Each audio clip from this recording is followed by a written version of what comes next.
I'm delighted to be able to introduce this next session on gender and class. We've three speakers, so to give them enough time, and also I hope that we can have a Q&A, given that we've got an hour for lunch. I think we can go over time a little bit, and lunch is going to then be served in the canteen, and if you want to grab that and also do the cemetery tour, you can, but hopefully we can pack everything in. I think it's very noteworthy that we're having a session on gender and class here in Richmond Barracks and in this room. I wonder if you've noticed the quilt over at the side of the 77 women from the Easter Rising who ended up here at the end of that time and who were then later, some of them imprisoned in Kilmainham, and the very good book on the 77 women edited by Mary McAuliffe and Liz Gillis gives you more biographies if you want to know more about the women. I thoroughly recommend that. Now, I'm not saying that Universities Ireland has ever had a problem with gender balance or including women in its programs, but when John Borgonova was talking about looking at the past and what we have achieved in the decade, I was also thinking of the very early days when, in fact, we had to establish a Manel Watch, when one event looking at women and the revolution that was being organised in London had 4 speakers that were all male. And they didn't, and the organizer didn't understand our objections. And it was only after a lot of pressure, this was at the very beginning of Twitter, and this is where I could see Twitter as being a force for the good, did Louise Ryan get added to the list of speakers, somebody who had written so much on, particularly on violence against women at that particular period. And so we've gone on through the decades, and not only have we had more recovery of women, which is symbolised, I think, by the quilt, but we've had deeper excavations into women's experiences. And as John had mentioned in his talk, we've also gone out into very important areas like gender-based violence, queer history, all sorts of other areas that hadn't been even, I think, thought about when we started the decade. So I think it's been very rich for women, for gender history, and also class. It has been an intersectional approach that many historians have sought to bear on the issue. And I'm really delighted. We've got a very strong panel here this morning. We're going to start with Dr. Leanne Lane from Dublin City University. Maybe many of you have read her other biographies of Dorothy McArdle and Rosamund Jacob. I'm really looking forward to her forthcoming biography of Mary McSweeney. We're going to then follow with Professor Katrina Beaumont from London South Bank University, who's been doing really interesting work on grassroots feminism, and also on a new project that myself and other people have been involved in, looking at the afterlives of women. You know, the decade doesn't just end, but we're looking at, well, what did people do at a time when the potential of the 1916 proclamation was not fulfilled. Certainly it wasn't fulfilled for women. And she's going to be, she's in the very enviable position as an historian to have had a grandmother who was very heavily involved in Cumann na mBan. So she's going to be talking about her researches. And then we're going to conclude with a new scholar, and I think it's great that we have a range of scholars at different stages of their career. Susie Dedegan from Queen's University, who's completing her PhD at the moment, and Susie and I have had various discussions of her work, which focuses very much on women's political imprisonment, but at a slightly later date than the time that we're talking about about at the moment. So I'm going to start off then by asking Leanne to come up to the podium. Thank you, Leanne. Okay, thank you very much, Margaret.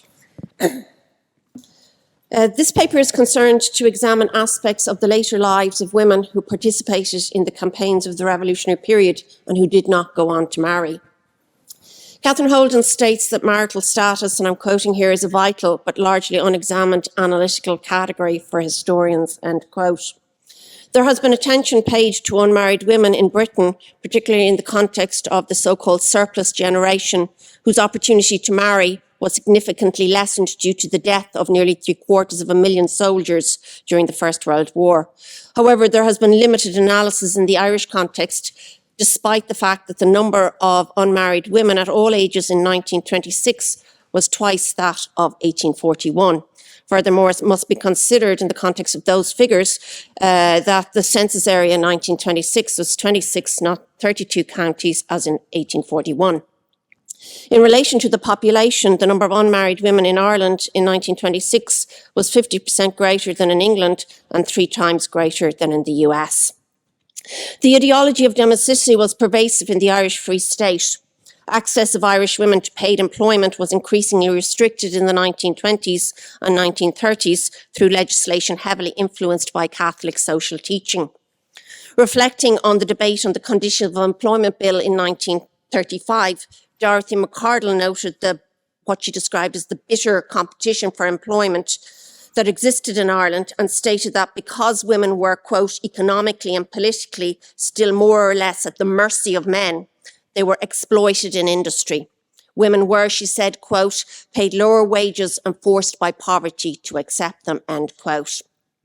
The military service pension collection allows for an examination of the reality of the socioeconomic and psychological experiences of unmarried women in an Ireland that prioritised women as wife and married mother and prioritised the male breadwinner wage. Annie Walsh, the sister of the murdered Cork Lord Mayor Tomás McCurtain, worked in Saxon shoes on the Grand Parade Cork until her, quote, collapse in November 1929. Applying to the Military Service Pension Board, she wrote, quote, if I were able to earn my living in any way, I should not make this application, end quote. She declared, quote, no intention to seek a pension or reward for having served my country. And Tomás McCurtain had actually died in her arms when he was shot during the War of Independence. Mairead Lucy, Cork Cumann testified in 1937 that Annie Walsh was, quote, absolutely penniless, end quote. While there is a diversity of personal histories of post-revolutionary life evident in the files of the MSPC, it is obvious that a significant number of individuals sought a pension to alleviate poverty. Dermot Ferriter states that Tom Barry's disputes with the Pensions Board, quote, involve the issue of status rather than money, end quote.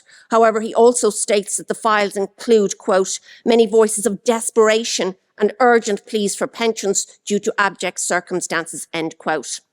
The MSPC facilitates also the historian to move beyond a focus on the lives of middle-class unmarried women like Rosamond Jacob, who left diaries and other written testimony. It allows access to the lives of working-class unmarried women. The lack of statutory benefits for lower-class single women who are unable to access paid employment and who did not have the requisite social insurance stamps meant that they faced a vista of poverty and dependency on charity and family members. The latter, the family members, as the MSPC files illuminate, were often begrudging and indisposed to assume the financial burden of unmarried female relatives, and of course male relatives as well. The typical Irish rural family, as it developed in the post-famine period, delineated the roles of and opportunities for siblings.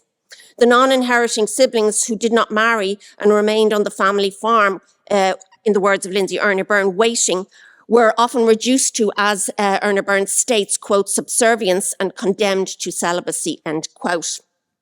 As Holden states, the unmarried state is generally viewed as a stage or stages in the life cycle preceding or following marriage, with never married people seen as the exceptions to the norm.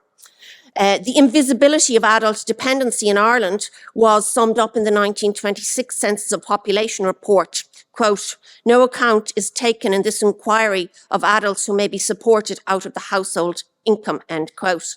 The MSPC, as this paper discusses, lays bare the brutal reality of dependency in the case of a number of single women in post-revolutionary Ireland and the loneliness and vulnerability of poverty for others. Mary O'Carroll Nigahan was arrested on the 13th of May 1923 and took part in the general hunger strike in October-November of that year. She wrote bitterly from Australia that when she was released, she, quote, "came out not to a nursing home, but to hunger, want and hardship, which has left its mark," end quote. Protesting in 1943 that she received a grade E, what she described as the humblest of all grades, she noted that her disability pension had ceased to be paid 2 years previously. A mother of 10 children, she lamented, quote, "Is this then the reward that is to be meted out to a mother who devoted the best young years of her life to her country?" Now, as Mary O'Carroll testified, marriage was no protection for women against poverty and hardship. However, unmarried women were particularly vulnerable in a state that legislated on the basis that all women existed within the domestic paradigm. Annie Cunnane, North Roscommon, Cumann wrote beseechingly to Frank Aiken in 1937 in respect of her application for a disability pension. Quote, "One word from you on my behalf might enable me to live in comfort and not be a burden on anybody," end quote. The effect of injuries or trauma sustained during the revolutionary period were exacerbated when unmarried women experienced poverty later in life as a result of inability to engage in paid employment. Cunnane alleged that in 1922 she had been taken out of bed by Tanzan police and brought in an open lorry as a hostage. She had stood barefoot, she stated on numerous occasions, quote, to give information about boys on the run and the Keju ambush. She had endured wettings as she took a wounded IRA man to safety through the fields. As a result, she wrote, she lost her health and was unable to work.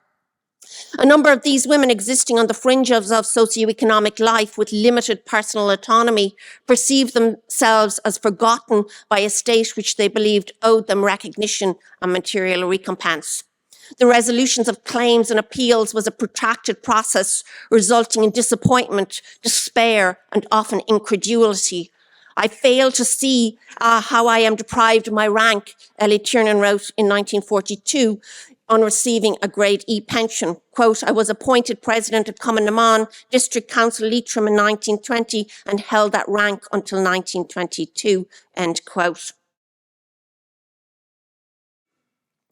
In 1911, Mary Crowley, aged 28, kept a boarding house at number 9 Langford Row, Cork, and these are the houses as they look today, or certainly not in 1911, but you can see the type of house that the boarding house was maintained in.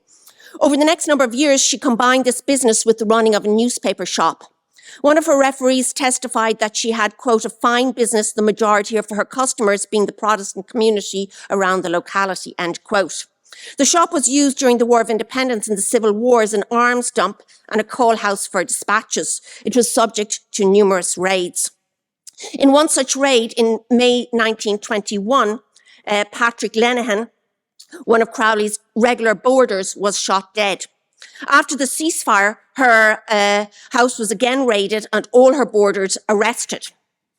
She stated, "This shooting ruined my business, which was a very good one, as none of the local people would venture in for anything. Also, all my boarders left, which apart from the loss of trade, which was very considerable and never recovered, involved a loss of £8, 10 shillings per week.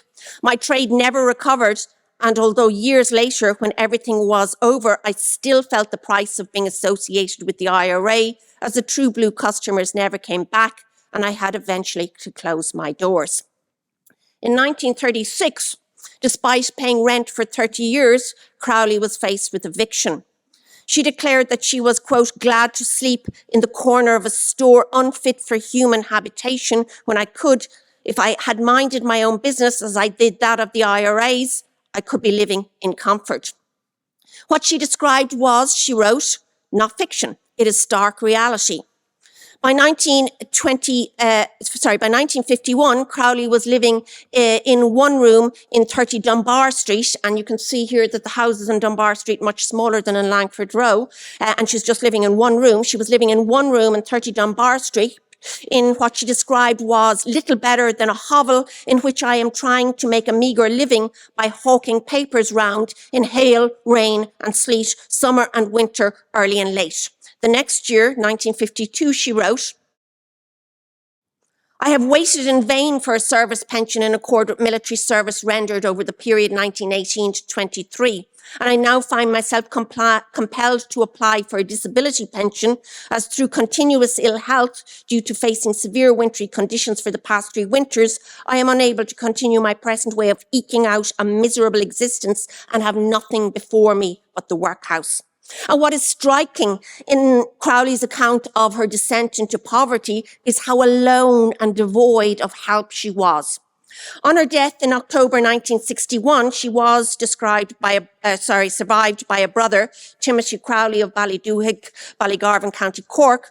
But as Babington, Clark and Mooney solicitors wrote to the Pensions Board, quote, she lived alone in a room on the ground floor of a house at Dunbar Street, Cork, where she conducted a small news agency business, and amongst her belongings were found the enclosed pension form and cash of £39, 3 shillings, 3 pence. We have been supplied with invoices for debts amounting to £49, 17 shillings and 4 pence. Born in 1896, Nora McAvoy had last worked in 1960. Applying for a special allowance in 1967, she stated that she could not exist on her present income. Following up on the application, she asked for her case to be given immediate attention. She had an old age pension of £2, 14 shillings per week and a military service pension of £3, 1 shillings, 10 pence per month. The rent in her flat was 30 shillings per week. Listing her sources of income, she concluded, quote, so were it not for my nephew, who is now making other arrangements to start his own home, I could not make ends meet. As well as the rent she owed, she detailed what she paid for gas and fires, which left her, she alleged, £1 for food, etc. McEnroy was clearly conscious of her financial reliance on her nephew, and his desire to set up his own household represented, quote, changes which he must make as an ambitious young man needs make. She noted how much had been spent on the 50-year commemoration of 1916, referring to it as the Golden Jubilee, and stated, quote, it's only fair that those who carried on the fight after 1916 should be given a decent increase, not a few shillings. She also claims to have read in the Irish press that, quote, a sum of thousands had gone into the exchequer through the debts of the old IRA. It would be a marvellous saving when they are all gone. Whether this was a comment on the disparity of pensions paid to men and women cannot be categorically stated, but McEnroy clearly had a point to drive home to the Minister for Defence. Quote, I consider it the duty of the Minister to see that justice is done to the remaining few, some if not all with records, which might outshine some of the so-said heroes strutting their false plumage during the Golden Jubilee celebration. So clearly she felt that she had been forgotten. Even unmarried women with training could find themselves in necessitous circumstances and dependency in later life. Margaret Greeley trained as a nurse in Sir Patrick Dunn's Hospital. Writing to Sean Broderick TD in May 1938, aged 67, she was living with a sister. Indeed, in reflection of the fact that in the period the family home was the possession of the male, she had written at an earlier date to Frank Aiken that she was, quote, confined to bed in a brother-in-law's house. She wrote to Broderick that she had, quote, nothing to live on but on friends. Will you refer to someone who will extend a helping hand? What are they waiting for? Is it until we are dead? As in the case of McEnroy, Greeley also faced a change in her position when the circumstances of the married sister on whom she depended altered. She wrote, this place is taken out of their hands for the last couple of months and they are not getting a penny from any sources. Mr. Plunkett Kenny was sent down here to examine everything 2 months ago. We cannot get what would buy our dinner. If I could only get into the sweep, I could have a living. The family was, she wrote in 1941, evicted, the place in Chancery 10 years.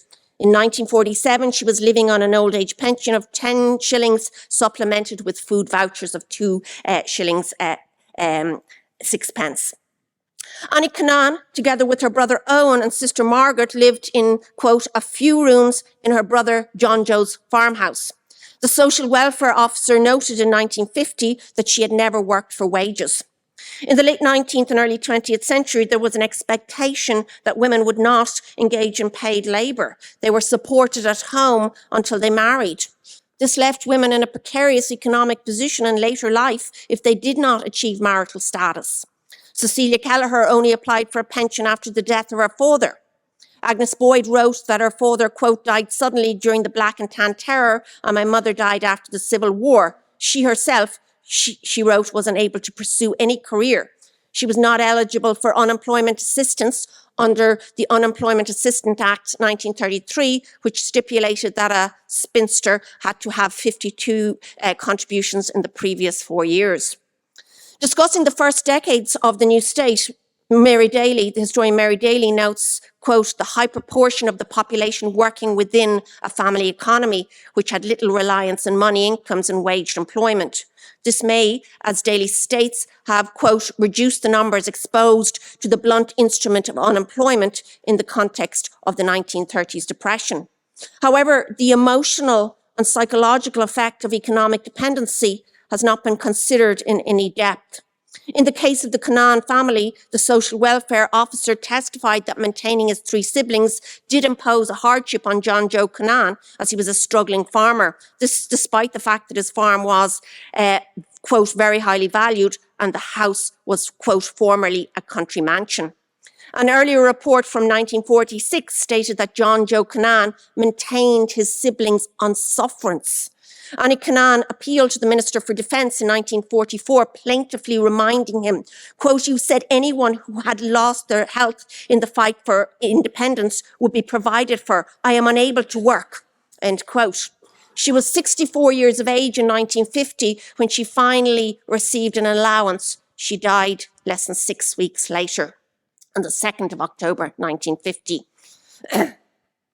The brother of Bridget Mitchell, Mohill, County Leitrim, wrote on her death in 1948 to the Minister for Defence requesting payment of her funeral bills. He had been supporting her since 1922, and he wrote, I wish to inform you that this lady has died destitute, no nothing, only living on me, and I myself are in a very bad financial circumstances and unable to meet my liabilities. An earlier letter suggests his irritation at having to maintain an economically non-productive sibling. Now, I had to look after this girl for years as she was in bad health and had several operations which cost me an amount which I could not very well do now. If you would please look up the matter with your Minister of Defence. If I had, say, 150, it would leave me okay at present. And the girl, as he describes her, was 52 years when she died. Michael's use of the term girl to describe his sister in her 50s reflected that very young married women were accorded respect and rights denied to older single women in Irish society in the period. Sean Mitchell's desire to be compensated for maintaining his sister suggests that it is very likely that she was made to feel her economic dependence on him in the years after her revolutionary service. There were those like Bridie Lane who suggested that they had no family on whom to depend. She wrote to Aiken in 1936, quote, I beg of you in God, most holy name, do something for me. I have neither house or friends to look after me in my bad health, and I ask of you what you are going to do for a poor creature that has nothing to live on but the crumbs that fall from the neighbour's table after my work in 1916. However, Lane's file includes a copy letter to De Valera from her brother. He alleged that his own poverty was made worse by having to support his sister. I'm a very poor man. I had a letter from the Land Commission telling me they would only give me 6 days to pay my rent. I am asking you to give me till October till I sell my barley. My sister Bridie Lane was called to Dublin before the pension board, and up to the present she has got no pension. It's very hard on me to be supporting her all these years. In fact, I cannot afford to put in a bag of flour or get a shelter made. He claimed, gone into debt supporting his sister. He wanted to know when she would receive her pension so that he could, quote, get my money from her, all I have lost supporting her, end quote. So imagine what she must have felt living with this man who really is placing her under a psychological sense of dependency. The file also includes a note signed by Lane to her brother, certifying that when she received her pension, she would, quote, pay my brother John Lane Morrissey for my support and room. End quote. Writing again in 1941, Lane Morrissey bemoaned the money he had to advance to his sister to facilitate her to travel to Dublin for an interview with the pension board. He noted that his sister had told him that when she received her pension, she would, quote, go to live in some lodgings as I am not able any further to support her, end quote. In a letter to De Valera, Bridie Lane suggested that the issue was the attitude of her brother's wife. Trying to establish a personal intimacy, she wrote to De Valera as a confidant, or she tried to suggest she was his confidant. What she was going to tell him, she stated, was strictly private to you, as I know it will never be heard. She said, I have had a very hard time. She has no wish for, she stated, the 1916 girls. This is the sister-in-law. I've had a very hard time. Her sister-in-law has no wish for the 1916 girls, that's how she describes it, as all belonging to her are married to English soldiers and the old RIC. She told him, determined to go into a convent, so she feels that she is going to have to go into a convent to escape this dependency on her brother and sister-in-law. Lane's file further includes a letter from 1936, the year she wrote pleadingly to Aiken from James O'Connor, grocer in Gort, County Galway, in relation to settling her account. He had allowed her credit on the understanding that she would receive a pension, and he wrote for an update. Quote, let me know finally if you can expect same before a week or so, as otherwise I must take steps to recoup the amount due. And I'll just conclude by just making a few overall points. Irish society in the decades after independence venerated home and families. It was enshrined in the 1937 Constitution. Yet, as the MSPC files show, many cohorts were condemned to uncertainty and transience, to living in a space that was not a home by the discourse of the period, and single women were one such vulnerable group. Economic vulnerability was augmented by the lack of being part of a normal familial unit as enshrined in the 1937 Constitution. Nora O'Sullivan, Bantry, County Cork, reacted in horror to her pension award. 1.25 years service will only mean £5 or £6 a year pension. It won't even pay for a room for me, as I am unable to work because of this awful arthritis in my hands. Yet I gave, as I already stated, the best of my years working for the cause. Having been refused a pension so often, Sarah Bonner wrote again in 1948. She stated that she had found courage to do so, having received a service medal. She wrote that she was in, quote, very bad circumstances. My landlord has sold the house which I inhabit and leaves me to get out without health or wealth.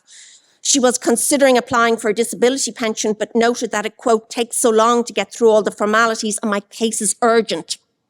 Assessing relief from poverty through the Military Service Pension Board was no different in that regard than other avenues explored by the poor. As Erna Burns states, people had to, quote, be prepared to and able to fill in forms, dodge the gaps in the system, accommodate the waiting periods. 7 years later, the social welfare officer reported that Sarah Bonner lived alone, quote, in a rented room. Her only means was the old age pension. Noting the protracted nature of her application process, Bridie Lane wrote, quote, what is all this for, or when do you mean to pay me the pension? Thank you.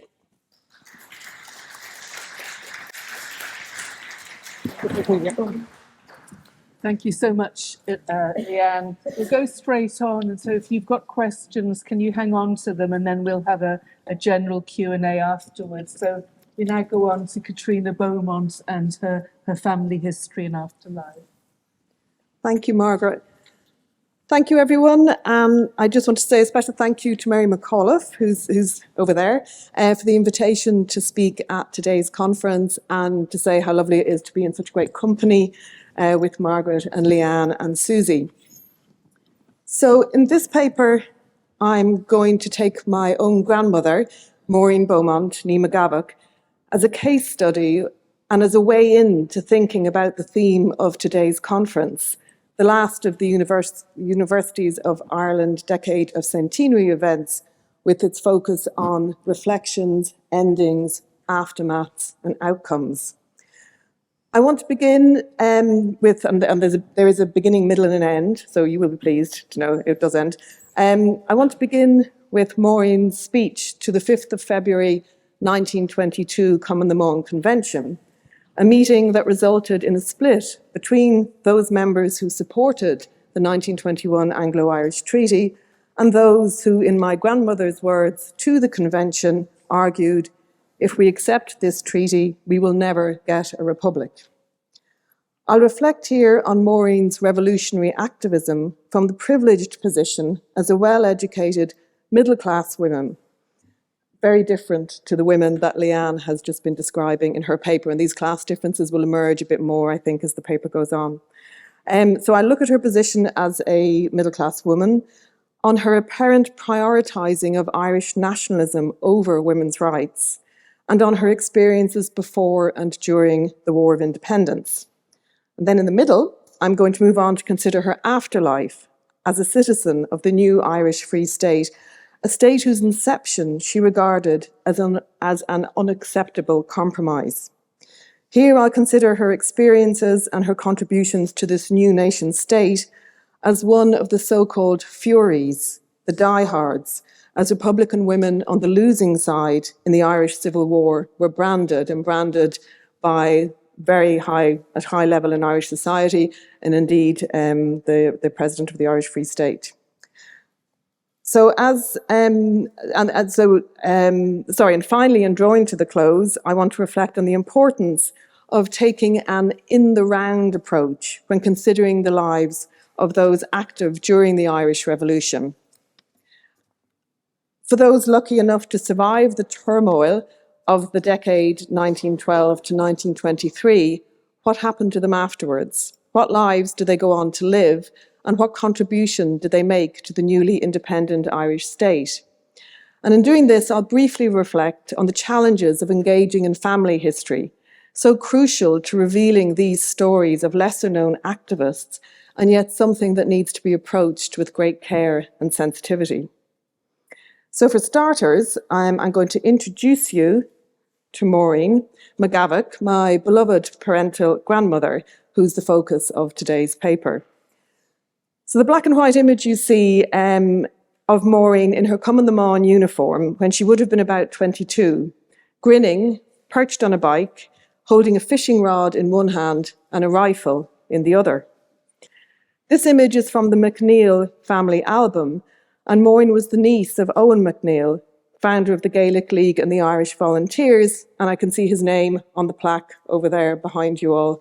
He's listed in amongst other very well-known figures in the Irish Revolutionary period, and I'm kind of liking the juxtaposition between that plaque of very well-known names, including Owen MacNeill, and then this panel and beautiful quilt of lesser-known women, and I feel my grandmother is sort of situated in the middle of both, and quite literally by me standing between the two of them. So it was this depiction of Maureen on the bike, this photograph, that has propelled me into researching her life and her activism. And this is my first foray into family history. I've been a professional historian since the early 1990s, but this is my first and wonderful, and I'm enjoying it a lot, into family history. So seeing this striking image of my grandmother with her rifle was a bit of a shock, and very much contrasted with how I remembered her as she lived with us in our family home until she died when I was aged 5. When she was a typical granny, or mammo, as we called her. And then you can see this very kind of typical image of her, that's her with me, in the back garden of our home in Sandymount, the summer before she died in January 1972. And this is another unexpected photo of Maureen for me, here with the executive of Cumann na mBan at the February convention in 1922. And this image is very well known. It circulates on the internet. It's a well-known image, but it was only as I kind of engaged in this research that we were able to work out which of these women was my grandmother. You can see her, she's named there in the image you can see now. And the reason we were able to do that is very fortuitously, my cousin Eamon had found a copy of this photograph in his mother Helen's archive or box of photographs in their house. And my grandmother had meticulously written the names of all the women in the photograph on the back, including herself, which, you know, God bless her, because I would say, I mean, it sounds like I'm making it up, but I did actually guess. I worked out by process of elimination. I thought that might be her. So it was great when it turned out it actually was her, with her lovely fur collar.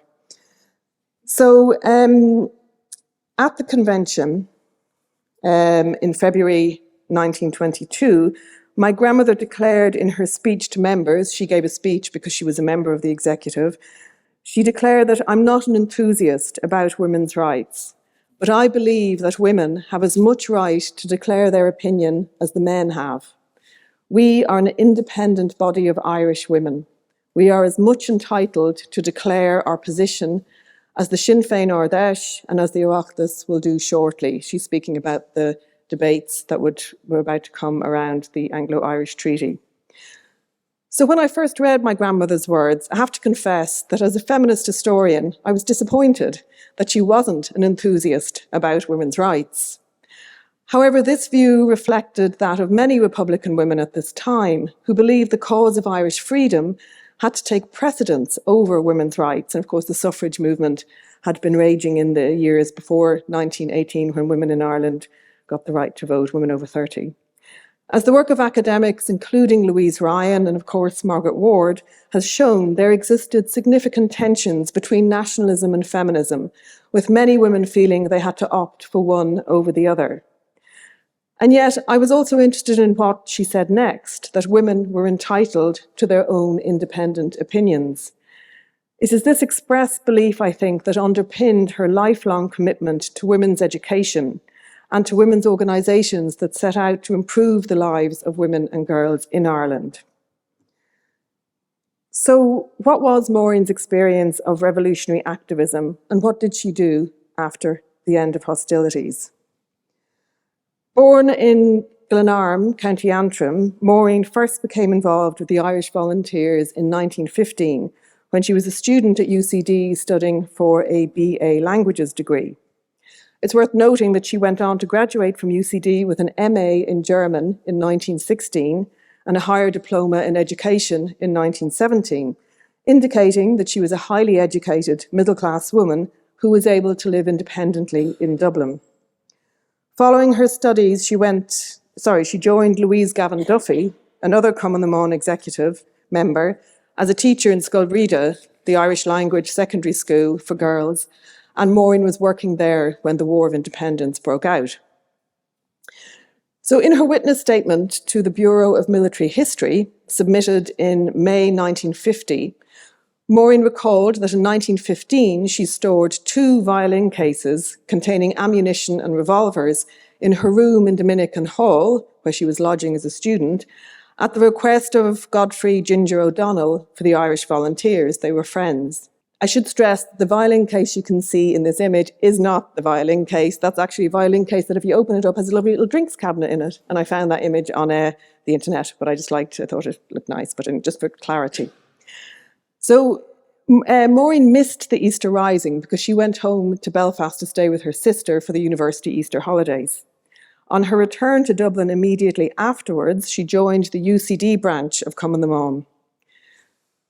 And these recollections are from her witness statement. So she recalled the bad flu of 1918 raging in Dublin and her involvement in Cumann na mBan's scheme to offer their services as first aiders to the general public while doctors and nurses were busy dealing with the pandemic. She also noted her involvement in what she called the normal Cumann na mBan activities, which was drilling, first aid training and home nursing, and this continued throughout 1919 and 1920. In 1920, she was co-opted onto the Executive Committee of Cumann na mBan, and she worked as an organiser around the country, but particularly in northern counties, I'm assuming because of her familiarity there, including Antrim and Tyrone. So you can see this is a pocketbook that we have at home amongst just sadly small number of papers that my father had. In the pocketbook, she has listed her various meetings in this trip she made in August to Tyrone in 1921. And it kind of includes nice detail about the various kind of agenda that she shared with Cumann na mBan members, and that the kinds of activities they should be engaged in, like first aid and providing safe houses for IRA men on the run. So carrying out this work of travelling around the country could be challenging, and she described having to sometimes to stay up all night, as checking into a hotel was too dangerous because they risked being picked up by the British Army. I mean, these activities were going on during a wartime, so it's a great personal risk.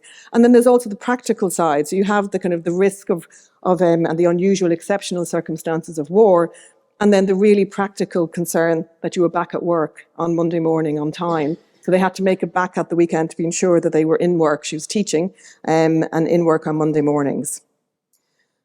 Thanks to Margaret Ward, again, lots of thanks to Margaret Ward really for everything. But anyway, another thanks to Margaret Ward, who very kindly shared this image that Margaret found doing her research. And it's lovely, there's lovely sharing and cooperation as we share this information about these women we don't know as much about. It's wonderful. So Margaret sent me this image that she came across in the military archives, and this is where my grandmother is writing a reference in support of an Anna McNulty who is seeking a military pension. And she, Maureen in the letter indicates, I know you can't see, but she indicates that she met Anna on her trip to Tyrone in 1921, the one that's listed in the pocketbook, and therefore she could vouch that Anna was an active member of Cumann na mBan and deserved her military pension. It's interesting that Maureen herself never applied for a military pension. This could be, and I use the word could intentionally because I don't know for sure, but this could be because of her refusal to take a pension as part of her antipathy to the Irish Free State, or it could be that she felt that the work that she did for the national cause didn't deserve a payment. But also I think the fact that she was an employed, which I'll come on to in a minute, an employed, married middle-class woman living very comfortably, she wasn't in need of financial support from the state, again in a very stark contrast to the descriptions of women's experiences outlined in Leanne's paper. Following the 1922 Cumann na mBan split, Maureen remained in the anti-treaty Cumann na mBan. Now, I haven't been able to find out any information, and this remains the case, and I'm on a research trip to Dublin at the moment, trying to piece together to do the real detective work, which is great and the best part of historical research in my view. There's a real blank about what she did during the Civil War, and she doesn't mention this at all in her witness statement. And obviously this was very intentional. So we just don't know what happened, and I'm hoping I can start piecing the bits together. What we do know is in 1923, she married my grandfather, Sean Beaumont, and they went on to have 3 children, Moira in 1925, and it's wonderful to have my cousin, Moira's daughter, Muireann, over there today, Helen in 1927, and then my dad, Pierce, in 1933, and this is a picture of Maureen with her 3 children. That's my dad on her knee. And this is a picture from a holiday they had in Carraroe and Connemara, where we went all the time when we were kids as well. Interestingly, she had been kind of spent 5 months there while my grandfather, Sean, was setting up the newspaper on Theranach. He obviously decided he needed to get the kids out of the house and sent them all off to Connemara for quite a long time. So during this time, during the 1930s and well into the 1940s, she was working as an external examiner in education for the National University of Ireland. And as part of that, she travelled regularly to Cork, Galway and Maynooth to undertake this work. My dad remembered her leaving to go and do this work. Now, this is interesting because obviously she got around the marriage bar, which Leanne referred to as well in her paper. But also the family had a domestic help, live-in domestic help, who looked after the kids while she was away. So she was able to do that. So class, again, is just percolating through the papers thus far. In addition to her domestic responsibilities and paid work, Maureen was also actively involved in a number of organisations that were committed to improving the social, economic and educational opportunities for women in the new Irish state. So some examples of these are in the early 1930s, she was a member of the Dublin Playgrounds Committee, which oversaw the provision of child guidance, home visiting, playgrounds and nurseries in Dublin. This body was affiliated to the Civics Institute, a non-sectarian organisation set up in 1914, following a conference sponsored by the Women's National Health Association. And that organisation continues to be active right into the 30s, 40s and 50s. I've just been digging around in the Dublin City Archives in their boxes of archives. I haven't found my grandmother yet, so again, I'm still on that trail too. And the Civics Institute not only supported social services for mothers, but was also instrumental in the foundation of a social studies course in Trinity College Dublin. So there's a nice link there with Universities Ireland theme. In the 1930s, Maureen had joined the National University Women Graduates Association and was a member from the late 1930s. And I've just read really frustratingly, I can find her as a member. She's not listed as a member in 1933. I've been going through their annual reports in UCD archives this week. She is listed as a life member in 1938-39, and the annual reports for the years in between are missing. So I can't pin down exactly when she joined, which is very frustrating considering what I'm about to talk about next, the very important mid-1930s campaign work of the women graduates. However, she obviously was quite committed to the organisation, and you can see from the image here that she's the, I can't describe where she is. She's at the bottom nearest me. I can't do lefts and rights at the best of time. So she's listed here as president from 1951 to 1952, and that she was president of the national group as well as the UCD branch. And she is also pictured alongside some very well-known women, Alice Oldham, who was one of the founders of Come the Mon, Professors Mary Hayden, Agnes O'Farrelly, who's the founder of Come the Mon, and Professors Mary Mackin, so kind of very well-known women, but she wasn't well-known. So the Women Graduates was set up in 1902, and it's best known for its activism in the 20s and 30s in campaigning against gender discrimination in the Irish Free State, again, something that Leanne alluded to in her paper. The association set up an employment bureau for women graduates and spoke out in favour of equal opportunities in the civil service, where a marriage bar was in operation, but then obviously, as I said, one that didn't impact negatively on my own grandmother. The association also played a leading role in protests against the discriminatory articles in the draft 1937 Constitution. Joining forces with a number of other women's groups, such as the Irish Women's Workers' Union, these groups were successful in ensuring voting rights for all women without distinction of sex was retained in Articles 9 and 16. Sometimes that gets forgotten, that they were successful in this campaign. It gets overshadowed by the fact that they were not successful in altering the wording of the now infamous Article 41.2, which states that a woman's primary duty is to work unpaid in the home. And this clause, as I'm sure you're all well aware, remains in the Irish Constitution, and the planned referendum for this very month has been postponed once again, and hopefully may happen next year. In my own view, I have written about the fact I think the article should be taken out of the Constitution. I don't think it serves any purpose whatsoever. And I have written about that. And when it was the referendum was supposed to be in 2018, I wrote an opinion piece about that in the Irish Times. So I can't, it's difficult for me to say, and I'm particularly cognizant of this from our first paper this morning, that I had to be very careful with the facts. I can't say exactly that my mother supported this campaign because I can't definitively say she was a member of the Graduates Association in 1937 because the books are missing. But I would imagine if she was a member in 1939 that she did have sympathy with these causes. So I think for the moment I can only infer so much, and I'm hoping to find out more. The second national women's organisation that Maureen was involved in was the Irish Countrywomen's Association, the ICA, formerly known as the United Irish Women. Established in 1910, the ICA had 70 guilds in rural areas by the 1940s and had a membership of over 2,000 women. The ICA represented women working in the home and on farms and saw itself as a women's movement that provided members with educational opportunities, friendship, leisure activities and skills training. It also schooled its members in the vocabulary of citizenship through weekly lectures and talks on topical issues, and encouraged women to get involved in local government and to campaign on issues impacting on women's lives. For example, the provision of school meals and healthcare services. And by the 1960s, the ICA had 498 guilds and some 15,000 members across the country. So my grandmother was a member of the ICA's Dublin Town Association, because she lived in Dublin, and supported the work of the ICA in promoting women's educational opportunities, with a particular focus on the Irish language and Irish literature. In 1953, she was elected as vice chair on the ICA's Residential Courses Subcommittee, later renamed the Griannon Committee. And it was this committee that oversaw the successful purchase, with the financial support of the Kellogg Foundation, and opening of the ICA's residential college, Griannon, in County Louth. The new college, pictured here, was officially opened in October 1954 by the President of Ireland, Mr. Sean T. O'Kelly. The college was the first residential adult education centre in Ireland and the first for women.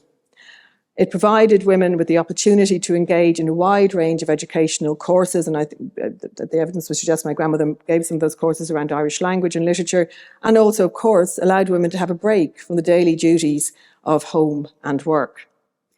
As promised, this paper does have an ending, and I want to draw things to a close with some thoughts on afterlives and the importance of family histories and shining a light on the activism of lesser-known actors in our nation's revolutionary period and afterwards. Despite her rejection of the Anglo-Irish Treaty and her claim to be no enthusiast for women's rights, Maureen made the decision to engage fully as a citizen of the Irish Free State. She did this as a housewife and mother, but also as an educator and as an active member of a number of organisations that sought to improve the lives of Irish women. Her work as an external examiner and her promotion of the educational opportunities of women via the National University Women Graduates Association and the ICA demonstrate that in her revolutionary afterlife, she did seek to enhance the lives of women, especially with regards to their educational needs. The fact she herself was an educated, financially comfortable middle-class woman enabled her participation in public life in this way and allowed her to live what was a full and interesting afterlife. Yet despite her activism, both during the revolutionary period and the decades that followed, my grandmother rarely features in the history books or in documentaries. However, having said that, the recent TG4 documentary about the wedding of Leslie Price and Tom Barry, she fleetingly appears. The photograph I showed you earlier is in a film. I don't know how to say, a moving picture. Was filmed obviously when they took the photo, and it focuses in, I think, on Countess Markievicz, and just behind her you can see the big fur collar, and she whizzes past. If you blink, you'd miss her, but she is there. But normally she's not mentioned. I found her in some, I think, an American student's MA dissertation when I did a bit of a Google, but otherwise she's kind of not too evident. So undertaking this research into her life and activism, I have had to tread carefully.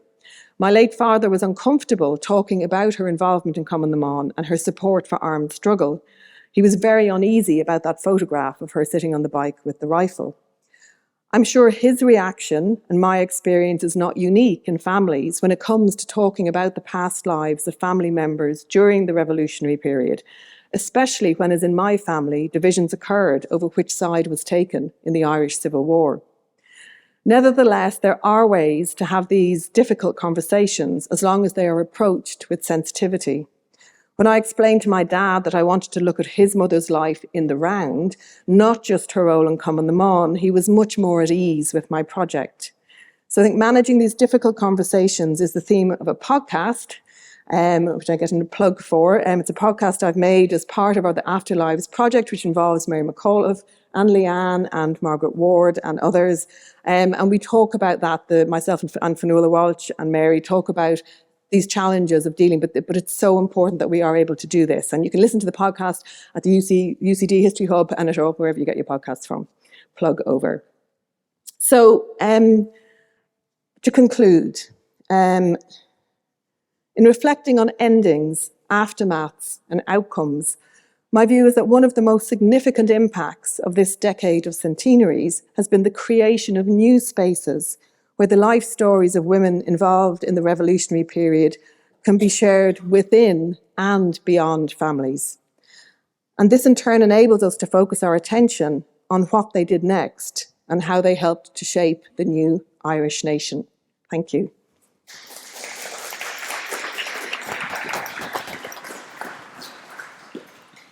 Thank you very much, Kate, for that. So we've had two very full and contrasting papers looking at women's lives. And we come now to Susie Deedon on women and political imprisonment after the revolution. Thanks so much, Margaret, and thanks also to Mary for both inviting me today. And it's great to be on a panel with Kate and Leanne. So, at least 71 Republican women were detained for alleged political crimes during the period of the Second World War or emergency on this island. 24 of them were held in Armagh in the north and 47 of them here in Dublin in Mountjoy. And their alleged activities ranged from very minor actions distributing propaganda to much more serious charges, including the possession of arms.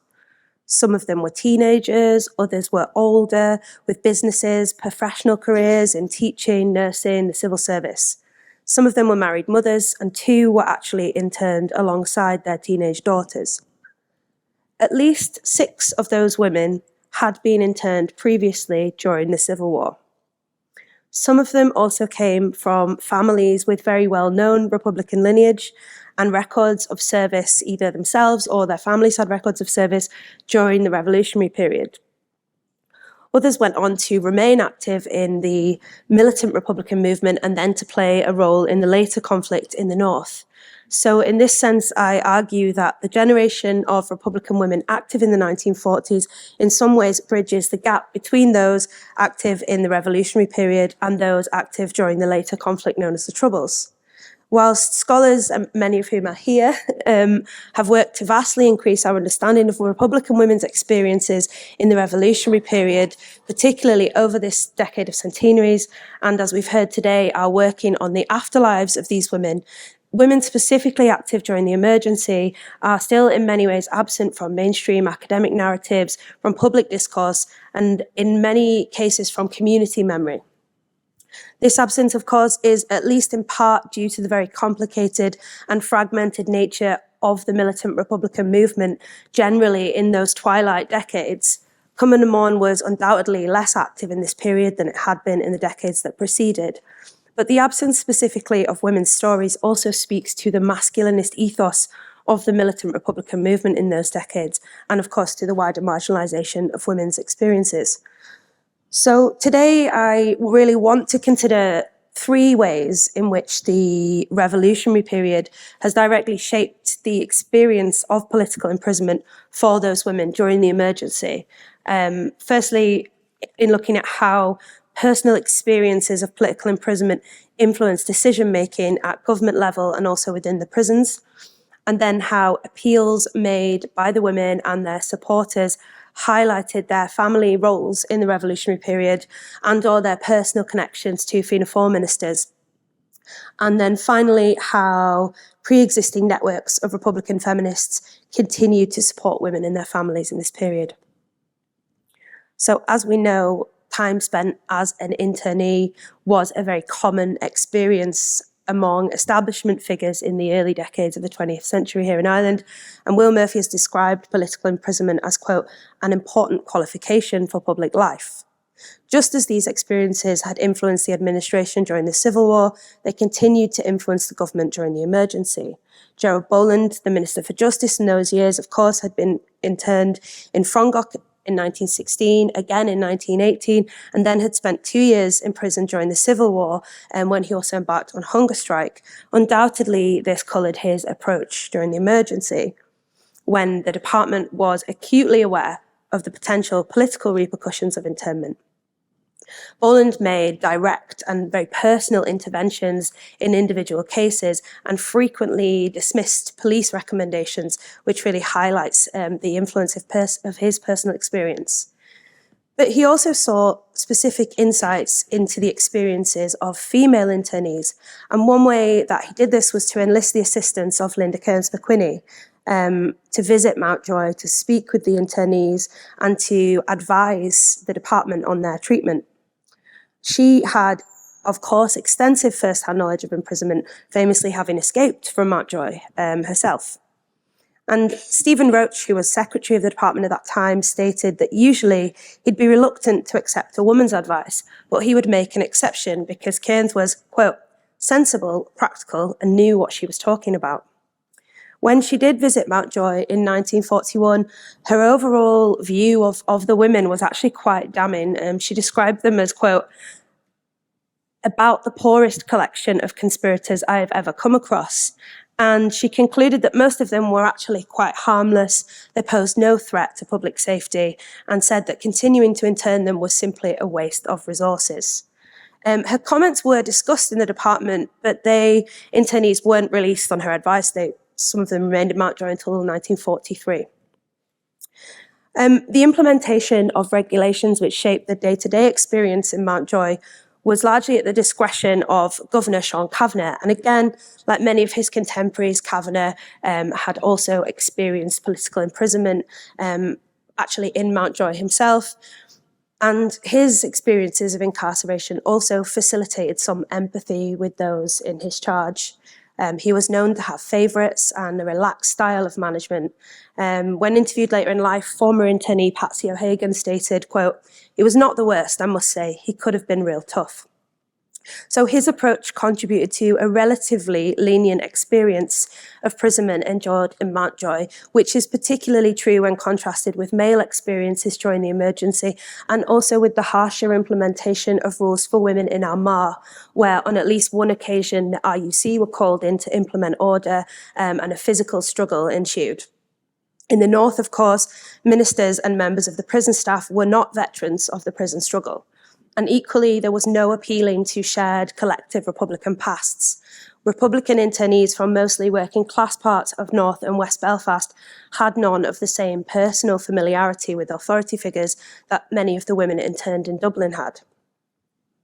And this brings me on to my second thread, appeals. Letters were written by the internees and by their supporters to appeal for privileges, for parole, and most importantly, for release. And these were more common in the independent state, where, as I'd said, ministers made direct interventions. In the northern state, there was a much more formalised appeals committee system, but some internees' families did still write to their representatives. Letter writing was really one of the only tangible actions that was available to these internees. And so the letters provide us with kind of unparalleled insights into their cases.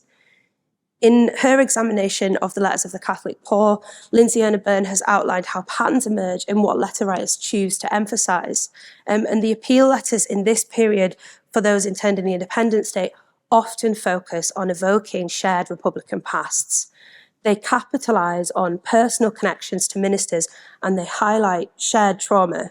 They often reference sacrifices that were made and lives that were lost to invoke a perceived debt of gratitude that was owed to a family by the state. And I think what this demonstrates is the exceptional position of the independent state, where authority figures had previously fought and in some cases been imprisoned alongside those they were now tasked with detaining. One particularly striking example of this is in the letters written by Agnes Boyd, whose daughter and granddaughter were both interned in Mountjoy. She referred extensively to Civil War activity and to her personal connections to Boland and to De Valera, appealing to their collective memories of, quote, the old days when myself and my daughters always supported you in your cause. And she recalled their visits to her family home, including when she lost 2 barns, and visits by Countess Markievicz, Harry Boland and others. Quite skillfully, she crafts very highly emotive letters. In one case, she gets one of her youngest grandchildren to write directly to Sinead De Valera at Christmas time. And on another, she describes how her granddaughter as a child had been lifted by De Valera and presented him with flowers, in contrast to now being, quote, lifted and placed between 4 prison walls. And at this point, she also remarks, it's become very difficult to distinguish between friend and foe. So her sense of betrayal in that period and her emphasis on their shared past really highlights the bitterness that was present in that decade. In another case, a male internee, Sean McGee, his family's appeals similarly make these emotive and personal allusions. His aunt details the family's service in Ireland's revolutionary period to suggest that that should ensure better treatment for him.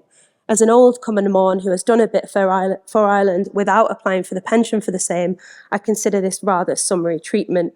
More consideration should have been shown to a member of a family which has such a good national record. And she also makes direct appeals to Boland, stating, as a friend of your late brother, I expected the courtesy of a reply. His mother writes very similar letters, and both the women emphasise that emergency law stands in opposition to the ideals of the revolutionary years. She says, internment without trial is not what our brave brothers gave their lives for, and neither is it what you and I fought for during the troubled times. And this really cuts to the core of Fianna Fáil's dilemma. They face the necessity of combating an IRA threat to neutrality without losing the support of their rank and file and their traditional voter base. In another case, internee Peggy Thornton's brother asks for special permission to have unlimited visits to Mountjoy, which Boland grants immediately. And this is primarily because Boland knows Thornton and he believes that he's a prominent priest and he'll be able to persuade his sister to sign an undertaking against future activity. However, the personal connections really do influence the case. In his letter, he recalls how Harry Boland had died in his presence during the Civil War, and at that time it had been him that had attempted to secure Gerald Boland's parole.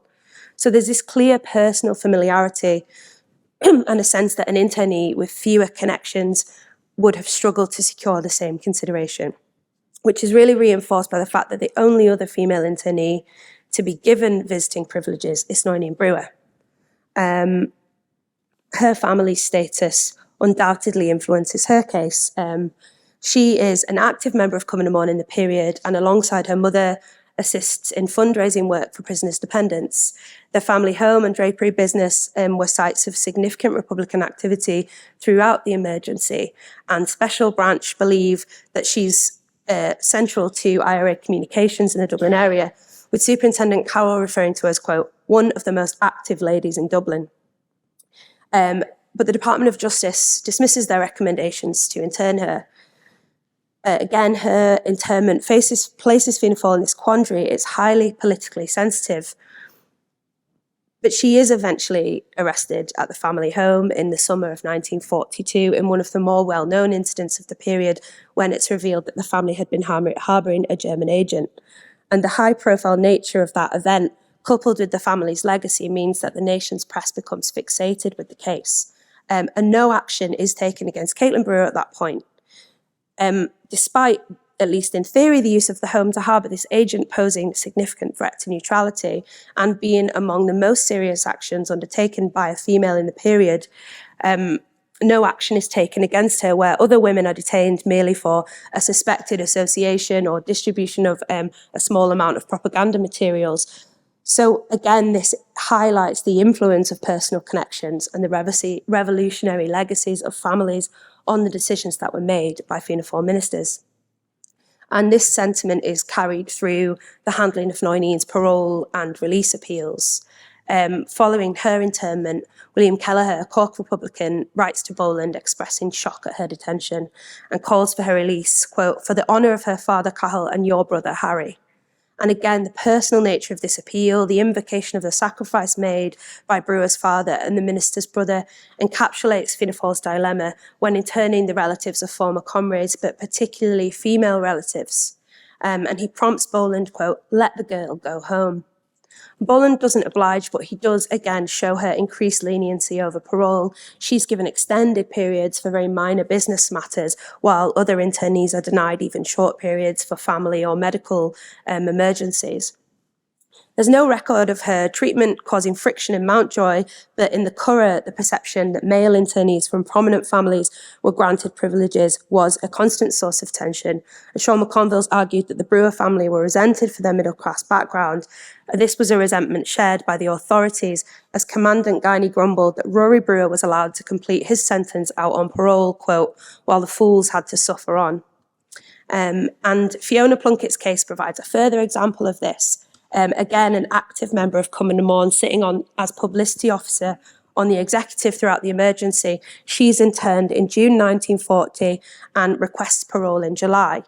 In contrast to Brewer, she does meet some initial resistance. She's turned down for parole at first, but in September she's released and there's no police consultation, and her parole is repeatedly extended, and she's never required to sign an undertaking, which contrasts cases of less well-known internees where every request for parole was scrutinised.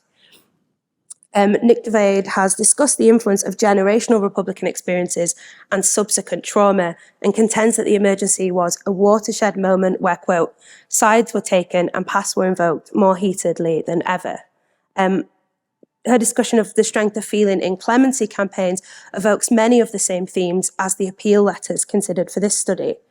In these appeals, the emphasis placed on a Republican family history, often in specific, personal, and highly emotive ways, is at the forefront of attempts to garner sympathy, support, preferential treatment, and ultimately the release of a loved one from custody. And I finally want to very briefly, so I know it's close to lunchtime, discuss how networks established during the revolutionary period continued to support women and their families during the emergency. So Cumna Mon, as they had done in previous decades, supply parcels and coordinate correspondence with female prisoners in this period.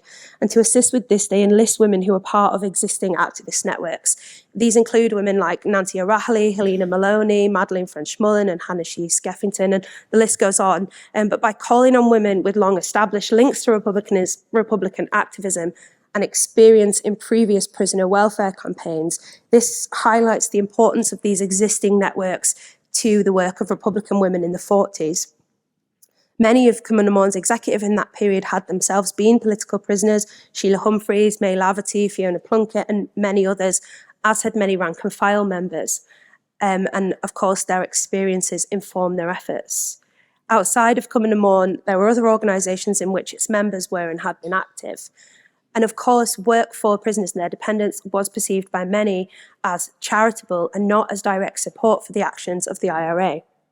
Many of the women active in this period were not affiliated with militant republicanism, but were involved with various organisations in the preceding decades for prisoners' dependents. These included the Irish Volunteer Dependents Fund, and among those involved from its foundation was Sheila Humphreys, who continued to be instrumental to the organisation of relief for prisoners and their dependents in the 1940s. And Cumna Mon had also been represented on the Political Prisoners Release Committee throughout the 20s by Fiona Plunkett. Kathleen Barry Maloney, Una Stack, and other women were vital to the operation of the newly established Green Cross Fund, which began in 1940. And so what this demonstrates is the continuity between the decades in terms of Republican women's involvement in prisoners' dependents work. So just to wrap up then, the legacy of the revolutionary period significantly influenced the experiences of political imprisonment during the emergency. This is true in the increased leniency that was shown by ministers and prison staff in the independent state owing to their own experiences, in their recruitment of a former female political prisoner as an advisor, in the emphasising of familial connections and service in appeal letters, in the distinct handling of cases of female suspects from prominent families by Fianna Fáil, and in the continued fundraising and support work of women who had formed their activist networks throughout the preceding decades.